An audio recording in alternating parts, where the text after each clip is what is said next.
Au salarié.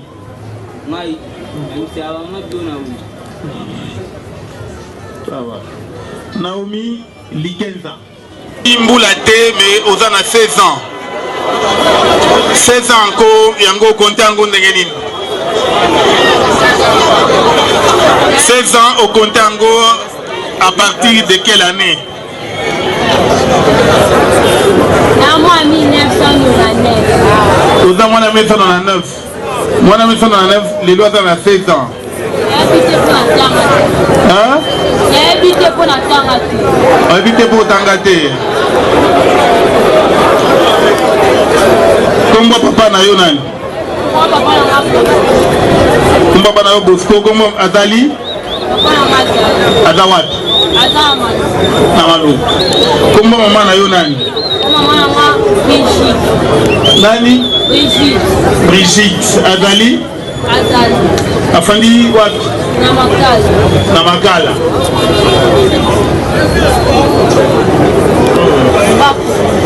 Oza mutaba Congo. Poussa pembeni ya micro. Obala. Babota. Obota. Parce que oza na mobali. Mobali na yo kombo na ye nani?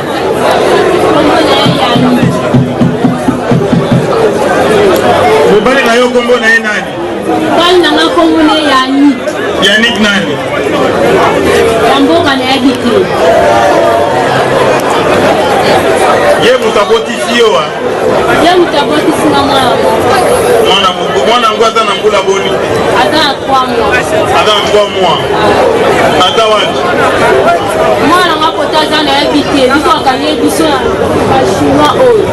Uti zandu toya bakangi biso na bachinois. Chambre na biso ezaka na otakapela.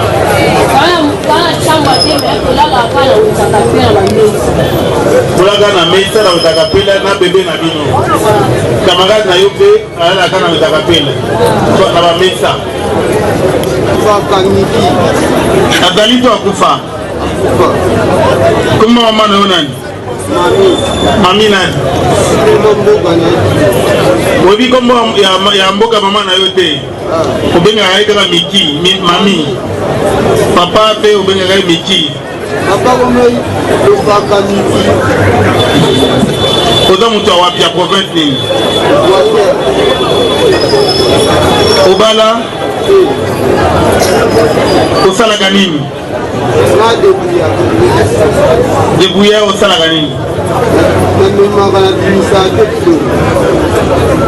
Ofandi wa adresse na yo? Avenue Kisangani numéro 74 na quartier na commune.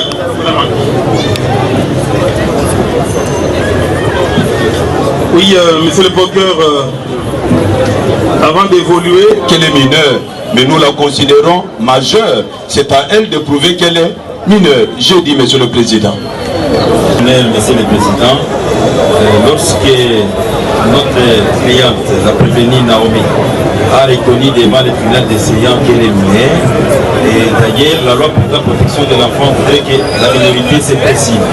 À la regarder, vous savez qu'elle est vraiment mineure et elle a droit à avoir un procès équitable devant son juge naturel qui est le juge d'enfant.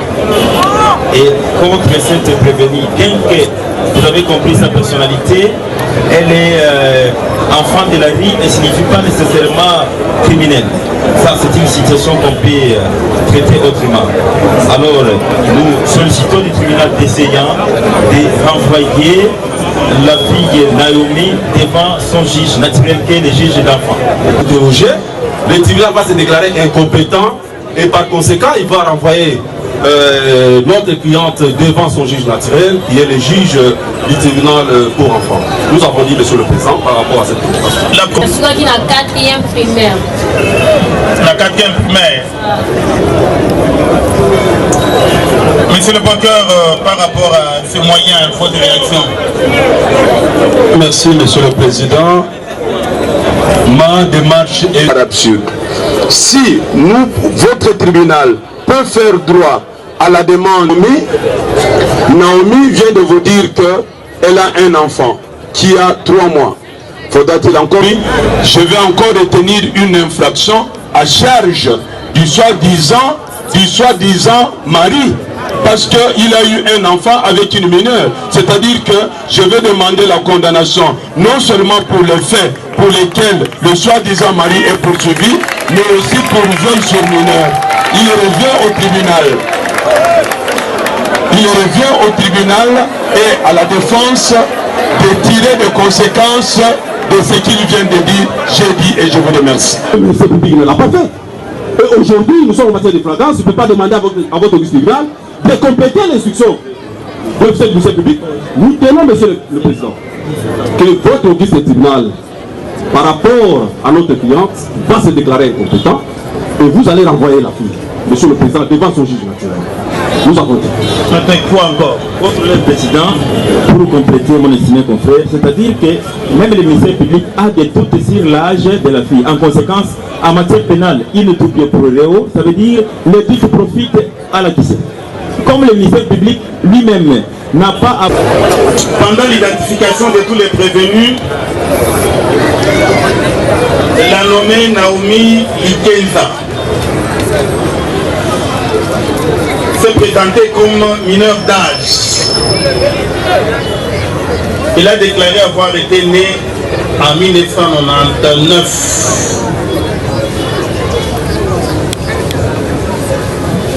Et donc, ces conseils ont sollicité le tribunal qu'en tant que mineur, le tribunal décéant était compétent pour la juger.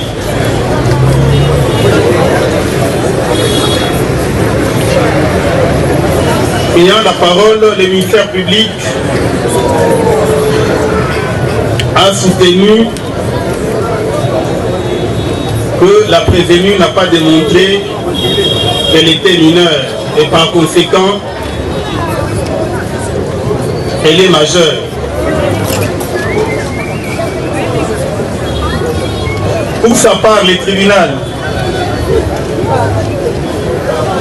relève que ces moyens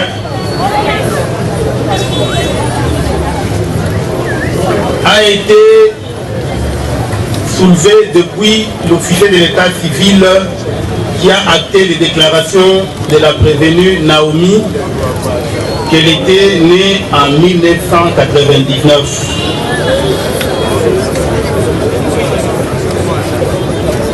Et qu'à ce stade-là, l'OPJ n'a rien fait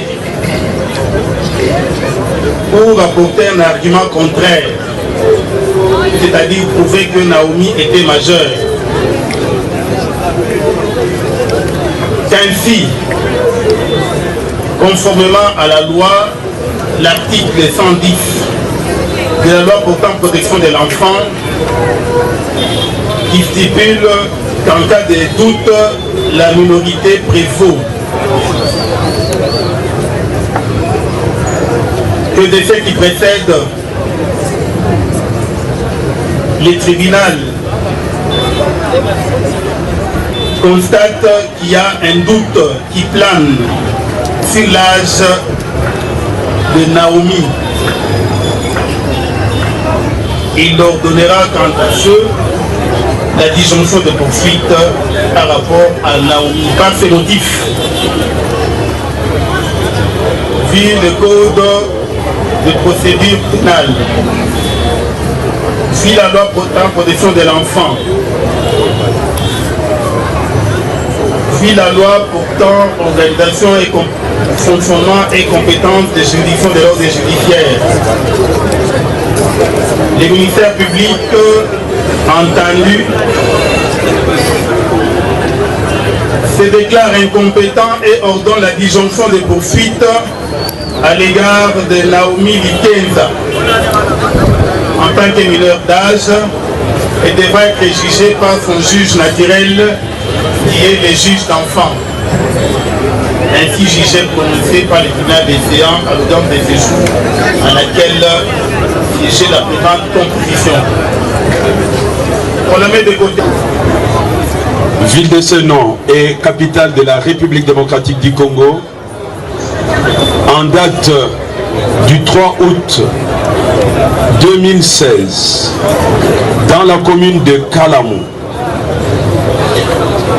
fait partie d'une association, d'une bande organisée, non autrement identifiée. Et partant de cette association, elle a été formée dans le but d'attenter aux personnes et aux propriétés faits prévus et punis par les articles 156, 157, 158 du Code pénal, livre 2, tel que modifié par l'ordonnance loi du 3 mai 1968. Nous serons surpris par la clameur publique. La clameur publique qui ont opéré là où le tribunal est en train de siéger. En effet, monsieur Kayamba César est cambiste de son état. En tant que cambiste, il brade la monnaie à cet endroit. Pendant qu'il s'est livré à son activité, monsieur Issa Elanga va surgir avec son groupe. Et lui, en tant que chef de groupe, en tête. Et de là, il va donner l'ordre. Il va donner l'ordre à monsieur Yannick Kabongo. Yannick Kabongo qui est à l'extrême gauche.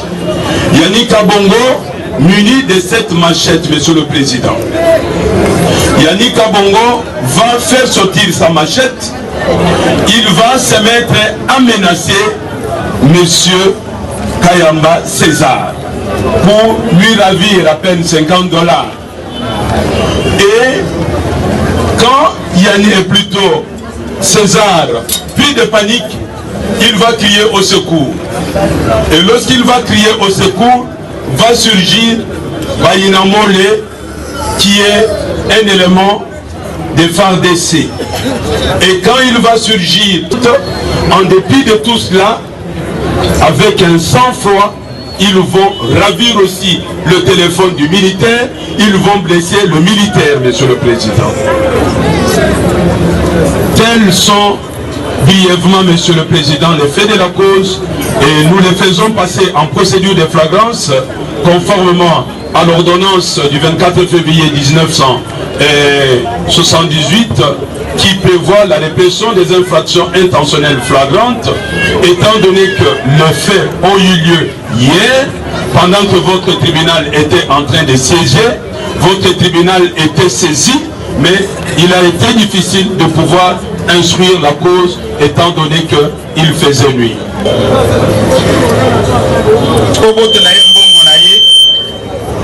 na bana ekiri na bino kombo na wenda yolo l'air aligné ya boya do réalité obimisi pe machette oyo makambo ngo oyebi yango tumakangelaki wapi kalingatinga monde balandingani na kati ya weze nayiki mama na kati ya susi ya teza na kabila akoti na kati okota na koti yiti muki apela mwini bamwa bukumezi aye na nini na susi ya ti apela ye bakalinga mama bebiso taso basamisa achene mwa babuma mutamu yo lalaki okike balingi bazokamga bato okimaki mpona nini yo yebaki makambo te papa na mwe bashaya babenga bazuba na kapela bya ba machete babeta kubuta loko na nda na kota ulamka na ala mukabuta loko na kimba na kacha society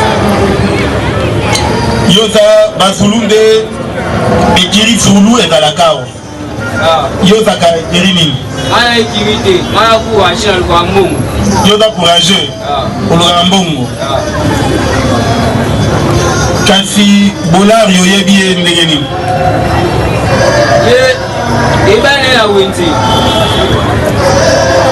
na wente akapela bila nga wente asalaka nini ye ebasala mosala abisaka biloko na defo abise mama biloko na defo na po bakotisi mosala nasala ya mwana ngai nalaniki mwana afase naluka mbongo na kati ya wenjaka mpe na kotela bamama biloko na moi na pokwa na kote bamwa mpe na komokongola bambongo na ngai ate na poshi naa na mwana na ngai ya bebe so nasali nalandi mutu na mashel so nake oyepesa pasi ngai ala apeselanga mbongo oyo na obima mpo nasala desote mwa asala desote te so bakai ngai nga bakai nga awa doso bachinois nauta eza ndoso mabilo bamwana na ngai basoka bakiti bango na keshi bakangi nga baye nanga place bato baala ekoyi mwana mwasi nanga babote uso biloko nyonso yo na Yannick Kabongo boza ndenge nini?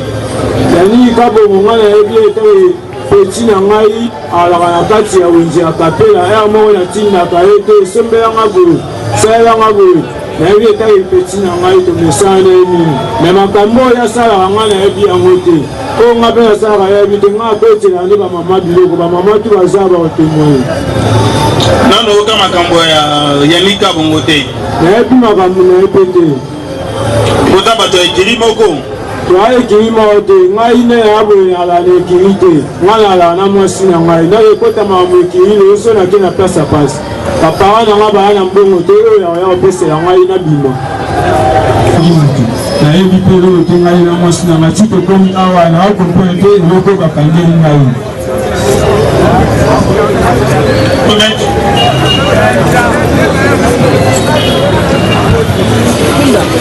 Merci bien, Monsieur le Président. Vous allez vous rendre compte que les deux questions posées par la Commission du Conseil public, ce sont des questions très techniques que nous voudrions aussi compléter notre client par rapport à sa réponse. Nous sommes d'abord à la première question. Tout à fait, Monsieur le Président. Oui, on n'a pas encore abordé.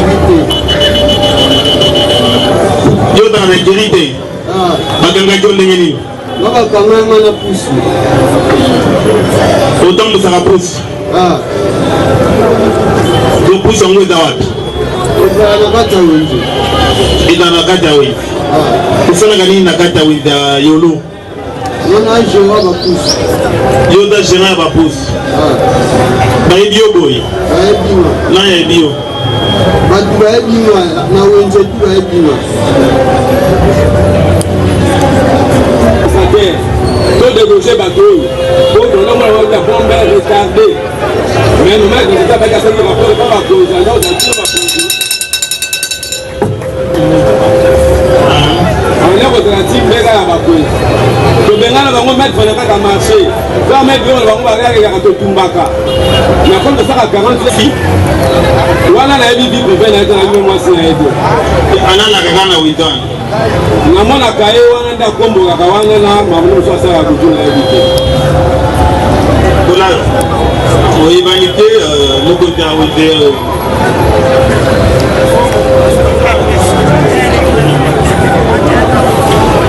Wa mokonzi ala na sisot ayebi ngai nasala mpe mabote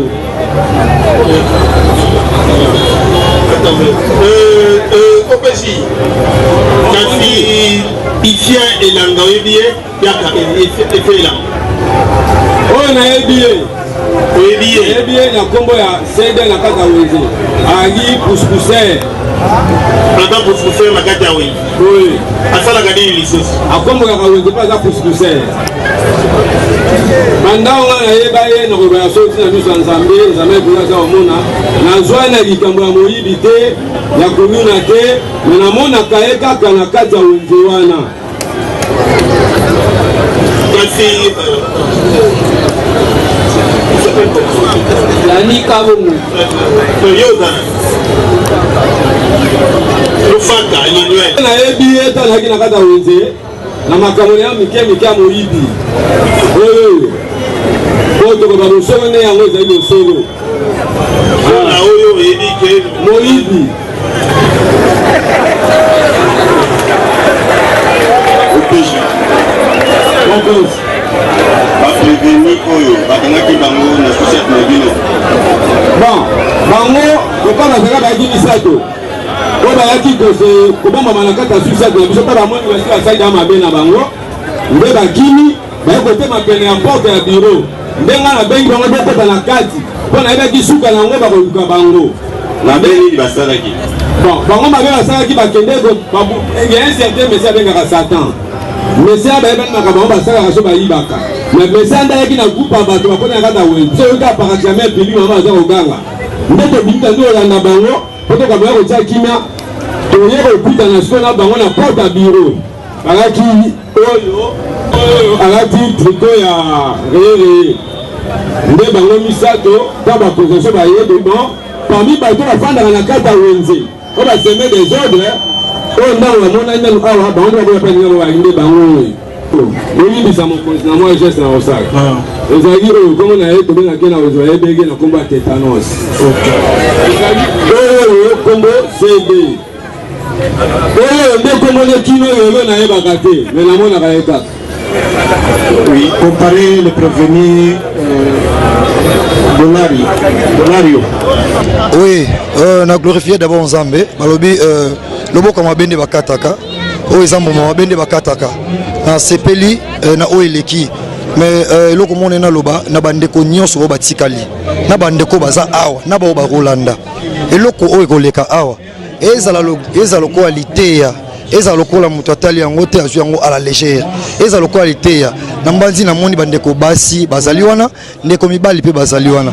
Na biso bandeko mibali soki toza ba jeune, ba jeune bazolanda. Ba meka kozwa liteya. Bekiri ezebele. Oyo biso moko toyebi awa na kati ya yolo. Ataki mwana yolo. Toyebi quand même 3 ekiri neti ngana ko tanga ona yebi. Eza bazulu o bazobomba bango awa. Toyebi bango. Eza banglais, eza soki ba armée rouge otoyebi bango kastolingi na el Cameroun ezoleka awa batika to bendi bango biso bana yolo to lobi boye botika cette fois-ci oyo salami awa e salami na pe bino donc oyo leki awa e pesa bino liteya soki to kangi bino na kati ya yolo na biso boleka lokola bandeko baleki c'est que botika eza bien te sans frais. Dit par contre établit en fait comme en droit l'infraction de viol d'enfants mise à charge du prévenu Bolario Yannick. Le condamne de ses chefs avec admission des circonstances atténuantes énumérées dans la motivation au paiement de la somme de 2 millions de francs congolais en faveur de la victime Naomi.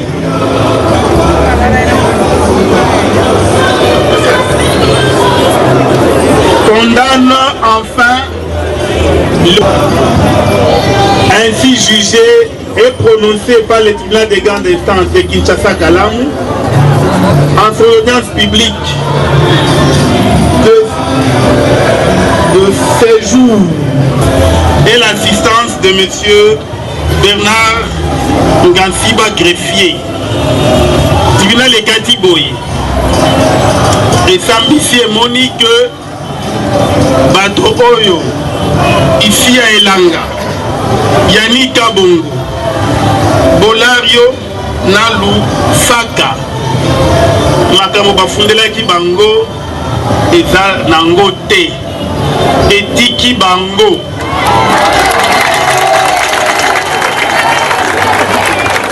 Bato songa na bandako na bango.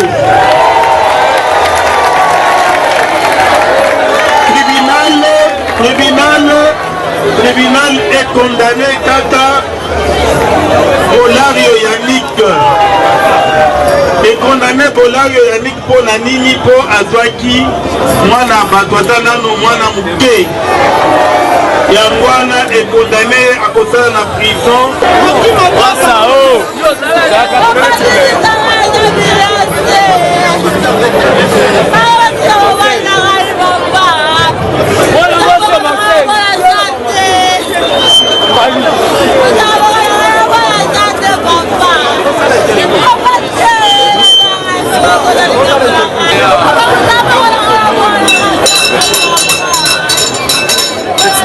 Lui vient mettant en rôle l'audience élevée.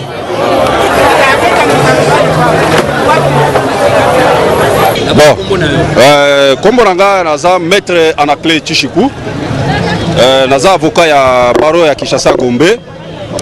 Bon, tant que nous que parquet à Kalamu et Kangi Batumoko, balobi que les lobes avec sabangon en fragrance.